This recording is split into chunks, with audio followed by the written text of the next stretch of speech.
नमस्कार, राम साहब, मैं रेणुका चौधरी और आप देख रहे हैं द इंडिया मूव्स। राज्यसभा चुनाव की तस्वीर इस बार बेहद दिलचस्प और सस्पेंस से भरी हुई है। भाजपा और कांग्रेस दोनों ने अपने अपने उम्मीदवारों की सूची भी जारी कर दी है और इससे राजनीतिक गलियारों में हलचल भी तेज हो गई है। ऐसे में सवाल ये है कि क्या भाजपा और कांग्रेस ने राज्यसभा चुनाव के बहाने 2029 और उससे पहले होने वाले बड़े राजनीतिक मुकाबलों की नींव रख दी है?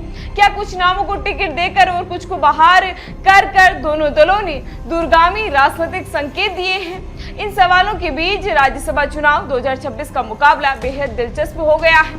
भाजपा और कांग्रेस दोनों ने अपने अपने उम्मीदवारों की सूची जारी कर दी है और इन सूचियों में सियासी गलियारों में नई चर्चा को जन्म भी दिया है। राजस्थान की बात करें तो भाजपा ने पूर्व प्रदेश अध्यक्ष डॉक्टर सतीश पूनिया और पार्टी की राष्ट्रीय सचिव डॉक्टर अलका गुर्जर को उम्मीदवार बनाया है, जबकि कांग्रेस ने अपने मौजूदा राज्यसभा सांसद नीरज डांगी पर एक बार फिर भरोसा भी जताया है। खास बात यह है कि इस बार दोनों प्रमुख दलों ने राजस्थान से स्थानीय नेताओं को ही टिकट दिया है, जिससे साफ संकेत मिलता है कि क्षेत्रीय संतुलन और स्थानीय नेतृत्व को प्राथमिकता भी दी जा रही है। वहीं कांग्रेस ने कर्नाटक से पार्टी अध्यक्ष मल्लिकार्जुन खड़गे, राष्ट्रीय प्रवक्ता पवन खेड़ा और मंसूर अली खान को मैदान में उतारा है। मध्य प्रदेश से मीनाक्षी नटराजन, तमिलनाडु से प्रवीण चक्रवर्ती और झारखंड से प्रवण झा को उम्मीदवार बनाया है।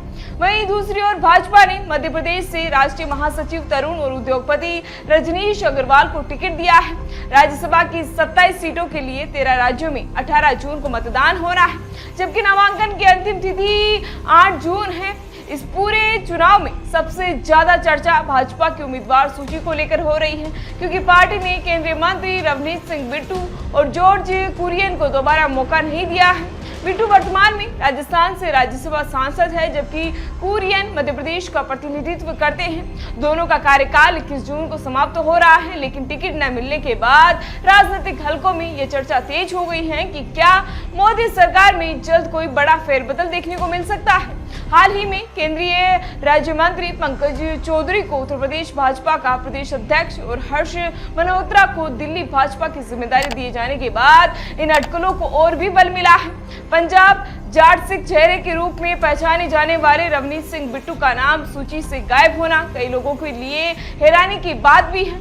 अब राजनीतिक जानकारों का मानना है कि भाजपा उन्हें पंजाब विधानसभा चुनाव की तैयारी में बड़ी भूमिका भी दे सकती है। भाजपा ने जिन मौजूदा सांसदों के टिकट काटे हैं उनमें गुजरात के रामभाई, अमीन नरहरी और रमीला बारा, राजस्थान के राजेंद्र गहलोत समेत कई नाम भी शामिल हैं। संख्या बल के आधार पर भाजपा की गुजरात की 4, राजस्थान और मध्य प्रदेश की 2-2, मणिपुर और अरुणाचल प्रदेश की 1-1 सीट पर जीत लगभग तय भी मानी जा रही है। इसके अलावा उड़ीसा में बीजू जनता दल छोड़कर भाजपा में शामिल हुए देवाशीष को उपचुनाव के लिए उम्मीदवार भी बनाया गया है और वहां भी भाजपा की स्थिति मजबूत भी मानी जाती है। यानी अब बीजेपी और कांग्रेस दोनों ने राज्यसभा चुनाव को सिर्फ उच्च सदन की सीटों तक सीमित नहीं रखा है, बल्कि इसके जरिए आने वाले वर्षों की राजनीतिक रणनीति, संगठनात्मक संतुलन और भविष्य के नेतृत्व की झलक भी पेश की है। अब 18 जून को होने वाले चुनाव और उसके बाद सामने आने वाले राजनीतिक संकेतों पर सभी की नजरें भी टिकी हैं। फिलहाल इसी तरह की चुनावी अपडेट के लिए बने रहिए हमारे साथ और देखते रहिए द इंडिया मूव्स। नमस्कार।